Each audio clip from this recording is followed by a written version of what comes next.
వద్ద fuck ఇదేమైంది? Coolant cap loose ఉందా లేకపోతే ఓవర్ హీట్ అయిపోయిందా వెహికల్? అసలు చూడండి ఎట్లా అవుతుందో, చూడండి చూడండి అగో జలక్ ఎట్లా ఇస్తుందో వెహికల్. సో ఇదే నేను చెప్పబోయే ప్రాబ్లం అది.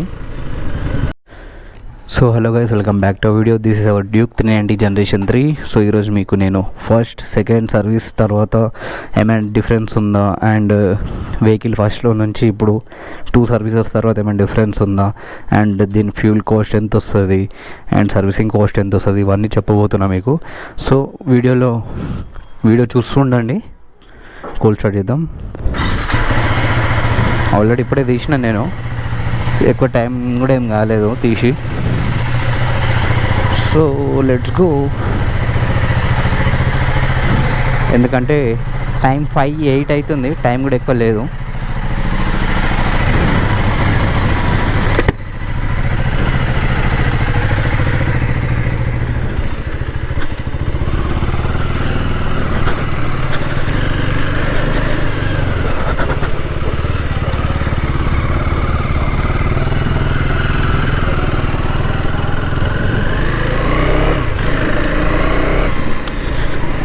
సో వెయిట్ గైస్, కొంచెం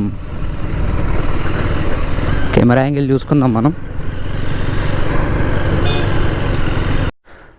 సో గైస్, మీకు మెయిన్ వచ్చేసి దీంట్లో ఏమైనా ఇష్యూస్ వచ్చినాయా నాకు ఫస్ట్ సెకండ్ సర్వీస్ లోపు అంటే, స్టార్టింగ్ వద్ద ఫక్ ఇదేమైంది? కూలెంట్ క్యాప్ లూజ్ ఉందా లేకపోతే ఓవర్ హీట్ అయిపోయిందా వెహికల్? అసలు కూలెంట్ ఎందుకు లీక్ అయింది?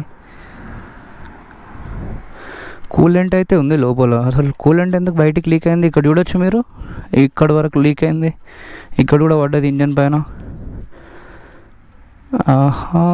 ఈరోజు చాలా వీలీ ట్రై చేసిన గైస్ నేను దీంతోనే, చాలా ఓవర్గా కొట్టిన, అందుకోసం అనుకుంటా ఇదేం ప్రాబ్లం వచ్చేసింది. చూడొచ్చు మీరు ఎట్లయిందో, అది కూలెంట్ లీక్ అవుతుంది ఆల్రెడీ, ఇక్కడ చూడండి. సో వీడియో తీద్దాం అనుకుంటే ఇంకొక వీడియో అవుతుంది. సో నాకు ఇప్పటివరకు ఏమైనా ప్రాబ్లమ్స్ వచ్చినాయి దీంట్లో మీకు ఏం చెప్తున్నా నేను, వినండి. సో ఇప్పటివరకు నాకేం ప్రాబ్లమ్స్ రాలే. ఇంజిన్ స్టార్టింగ్ ప్రాబ్లం ఒకటి, ఇట్లా వన్ సైడ్ ఉన్నప్పుడు ఇట్లా వన్ సెల్ఫ్లో స్టార్ట్ కాకుండా నాకు కొంచెం ప్రాబ్లం ఇచ్చింది. Self late లేపుతుంది. అండ్ ఇంకొకటి ఏంటంటే, డ్రైవ్ చేస్తున్నప్పుడు గేర్ షిఫ్ట్ చేస్తాం కదా, మనం లో ఆర్పిఎంలో షిఫ్ట్ చేస్తే ఇంజన్లో నుంచి పట్ అని సౌండ్ వస్తుంది. ఐ మీన్ పిస్టన్ ఉంటుంది కదా, piston and spark plug power produce చేస్తుంది కదా, సో అప్పుడు వచ్చే సౌండ్ అనుకుంటా, కానీ అది పట్ అని సౌండ్ వచ్చింది. ఇప్పటికీ ఫోర్త్ టైం వచ్చింది. సో దీన్ని మనం ఏం చెప్తారో ఆ ప్రాబ్లం అయితే నాకు తెలియదు. అండ్ ఇంకొకటి, దీంట్లో ఈసీయూ అప్డేట్ చేయాలి. లో ఆర్పిఎమ్స్లో బండి మెల్లగా ఇట్లా జట్గా తీసుకున్నట్టు ఉంటుంది, మీకు ముంగలు వెళ్ళి చూపిస్తా. సో ఇంకొకటి, ఇవైతే మెయిన్ ప్రాబ్లమ్స్. ఇంజన్ స్టార్టింగ్ది ఒకటి ఉండే, అండ్ మనం క్విక్ షిఫ్టర్ యూజ్ చేస్తున్నప్పుడు లో ఆర్పిఎమ్స్లో ఇంజన్లో నుంచి నాయిస్ వస్తుంది, అదేందో నాకు తెలియదు. అండ్ ఇప్పుడు ఇది కొత్తగా ఇది ఏమైందో, కూలెంట్ లీక్ అయింది. అసలు ఎట్లా లీక్ అయిందో ఏమో నాకైతే తెలియదు. సో దీన్ని మీకు సర్వీసింగ్ ఎక్స్పీరియన్స్ మనం షోరూమ్ నుంచి తెచ్చిన తర్వాత ఫస్ట్ సెకండ్ సర్వీస్లో కూడా సేమ్ ఇదే ఉందా కండిషన్, లేదా ఏమైనా చేంజ్ అయిందా అంటే, సో డెఫినెట్లీ చేంజ్ అయింది గైస్. వైబ్రేషన్స్ ఎక్కువైంది. ఫస్ట్ లేదు, ఫస్ట్ మంచిగా స్మూత్ ఉండే వెహికల్, ఇప్పుడు వైబ్రేషన్స్ ఎక్కువైనాయి. అండ్ ఆబ్వియస్లీ పార్ట్స్ అనేది కొంచెం యూజ్ అవుతాయి కాబట్టి కొంచెం వెహికల్ ఫస్ట్లో కన్నా ఇప్పుడు డిఫరెంట్ అనిపిస్తుంది మనకి. అండ్ మీకు first service second service cost ఎంత వచ్చిందో చూపిస్తా. సో దీని ఎక్స్పెన్సెస్ కూడా మీకు చెప్తా, చూడండి. ఓనర్షిప్ రివ్యూ ఇది మనది, చిన్నది, అంత ప్రొఫెషనల్గా ఏం లేదు, బట్ ఫస్ట్ సెకండ్ సర్వీస్ చూపిస్తా.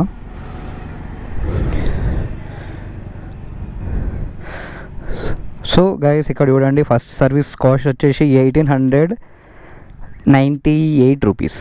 సో సెకండ్ సర్వీస్ కాస్ట్ చూపిస్తా, ఇక్కడ చూడండి 2388 రూపీస్. సో ఫస్ట్ సెకండ్ సర్వీస్లో మన బ్రేక్ ప్యాడ్స్ అనేవి ఏం చేంజ్ కాలేదు, ఫ్రంట్ అండ్ రియర్ ఏదైనా కావచ్చు, ఎందుకంటే లెస్ యూస్ చేసినాం మన వెహికల్. ఇప్పటికీ 3900 తిరిగింది మన వెహికల్, అందుకోసం బ్రేక్ ప్యాడ్స్ చేంజ్ కాలే. ఇన్ కేస్ సెకండ్ సర్వీస్లో చాలామందికి బ్రేక్ ప్యాడ్ అనేది నెసెసరీ చేసుకోవాలి, ఎందుకంటే బ్రేక్ ప్యాడ్ అనేది దబ్బున వెళ్ళిపోతుంది. ఇప్పుడు చూడండి ఇంకా 50% లైఫ్ ఉంది దీనిది, ఇంకా కొంచెం ఎక్కువనే ఉంది. సో బ్రేక్ ప్యాడ్ చేంజ్ చేస్తే మీకు అరౌండ్ మీకు కాస్ట్ వచ్చేసి సెకండ్ సర్వీసింగ్ది 5 to 6K వరకు వస్తుంది, ఎందుకంటే ఒక బ్రేక్ ప్యాడే ముంగల్ది 3000 చేంజ్ ఉంది. దీని సర్వీస్ ఎక్స్పీరియన్స్ సర్వీస్ అంటున్నా. సో ఓనర్షిప్ ఎక్స్పీరియన్స్ అంటే ఇప్పటి వరకు ఆల్ గుడ్, నో ఇష్యూస్. అవి 3-4 ఇష్యూస్ చిన్నవి అవే ఉన్నాయి, ఇంకేం మెయిన్గా అయితే ఇష్యూస్ లేవు దీంట్లో మెయిన్గా. అండ్ మనకి చైన్ లూజ్ అనేది కూడా అంత సింపుల్గా దీన్ని కాదు. అండ్ ఇది సెకండ్ గేర్లో కూడా వీలీ లేచిపోతుంది. అసలు మనం వితౌట్ క్లచ్ బండిని కొంచెం పుల్ చేయాలి, లేస్తుంది. సో ఆ మాత్రం పవర్ ఉంటుంది దీంట్లో. అండ్ మీకు సర్వీస్ ఇంటర్వెల్ ఎప్పుడు చేయాలంటే చూపిస్తారు చూడండి.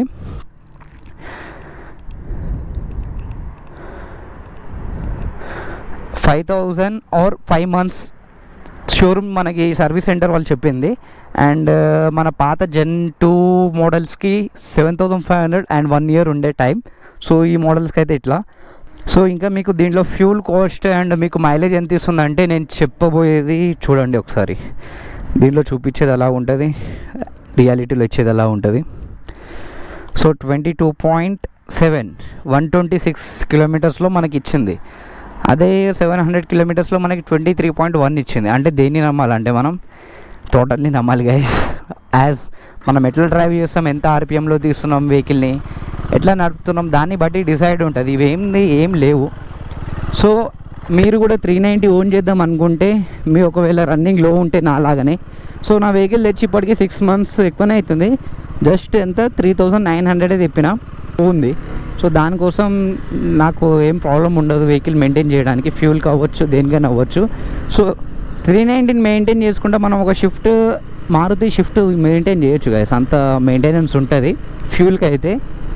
ఫ్యూల్ మీకు ఇప్పుడు చూపిస్తుంది 90 రేంజ్ ఎంత, ఆఫ్ ట్యాంక్కి 1 point తక్కువ, 70 రేంజ్ ఆల్రెడీ చెప్తూనే ఉన్నా పోయింది కూడా ఫ్యూల్.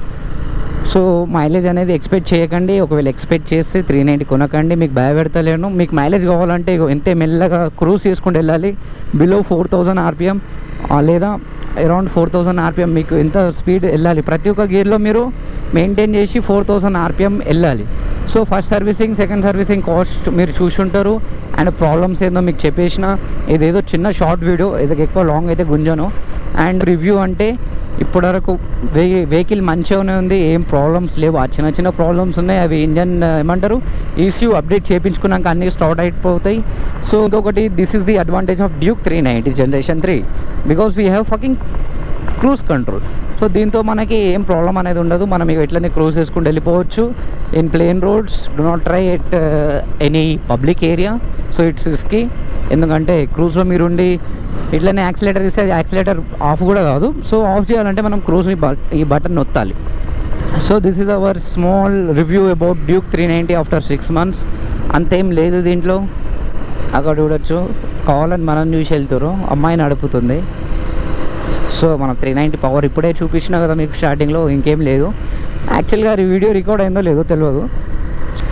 సో మీరు దీన్ని మెయింటైన్ చేయాలంటే మినిమం 5 monthsలో మీకు ఫ్యూల్కే ఎక్కువ అవుతుంది. ఇది ఒక ఫ్యూల్ ట్యాంక్లో నాకు తెలిసి అరౌండ్ 300 kilometers to 320 వెళ్తుంది ఫుల్ ట్యాంక్లో మొత్తం రేంజ్ వచ్చేసి. దీంట్లో 400 కూడా చూపిస్తుంది కానీ అంత వెళ్ళదు, ఎందుకంటే మనం ర్యాష్ నడుపుతాం కాబట్టి. ర్యాష్ నడిపితే ఇంకా తక్కువ ఇస్తుంది. సో ఇదే మన చిన్న రివ్యూ. నేను చెప్పిన పాయింట్స్ ఏందో మీకు గుర్తుండొచ్చు. ఆ ఇంజన్ ఒకటి, స్టార్టింగ్ ఒకటి problem, and quick shifter use చేస్తున్నప్పుడు అదొక ప్రాబ్లం, అండ్ కూలెంట్ ఎందుకు లీక్ అయింది అది కూడా నాకు కూడా తెలియదు. ECU అప్డేట్ చేయాలి.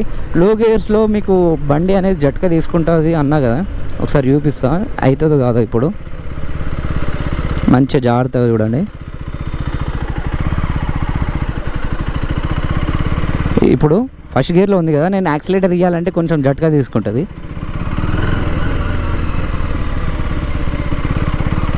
ఇగో కొంచెం కిందికి పైనకి కిందికి అట్లా అవుతుంది. సో ఇదొక ప్రాబ్లం.